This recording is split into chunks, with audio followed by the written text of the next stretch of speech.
Oh, I love Atlanta, you know, and all the artists you've named, what they do, you know, they're all doing new, interesting things. You know, for example, Janelle Monáe, more and more and more, has become very open about how she is exploring, dramatizing, you know, all kinds of gender and sexuality, crossings, and, you know, what would have once been verbodens, you know, she's out, you know, Queer Nation, the Queer Nation of Janelle Monáe. So that's, and she's a woman too, so that's very new and exciting.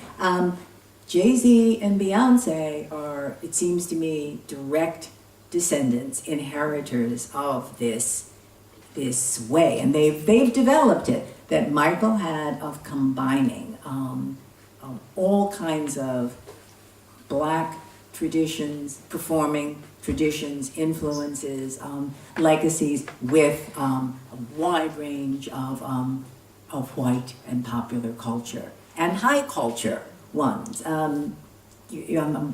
I've said this more than once, but I'm going to keep saying it. Michael Jackson, a few years before he died, for example, commissioned a portrait from the artist Kehinde Wiley, who painted Obama's portrait. This commission, and it's in this exhibit, was to be a recreation of a Renaissance portrait of Philip II of Spain. I forget which museum the original is in, with Michael Jackson in the role of Philip, on the horse, with all of these elaborate, you know, Renaissance details made Michael Jackson ease.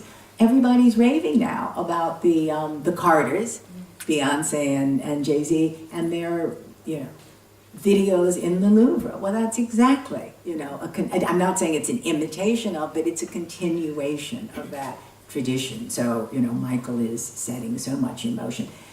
We see the Michael Jackson episode, didn't we, in Atlanta? You know, Donald Glover, in many ways, you know, he's moving through sitcoms and comedies. You know, it's theater and film and not so much. I mean, music is part of the score, but you know, when he's not. Well, he is a musician and a dancer, but let's say, you know, Atlanta is free to be. You know, eccentric and irreverent, and again, to really juxtapose classes and different, you know, people who are all, say, Black, but look racially very different.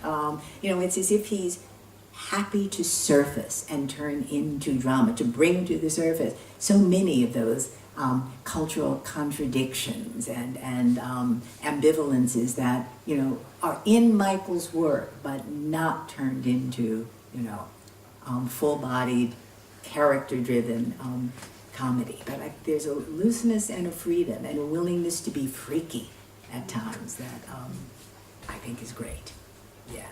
I think he gave people a lot of legacies of risks and license, taking license and taking risk, and not being afraid to take in and acknowledge and display any damn influence you want, any damn cultural illusion, tradition.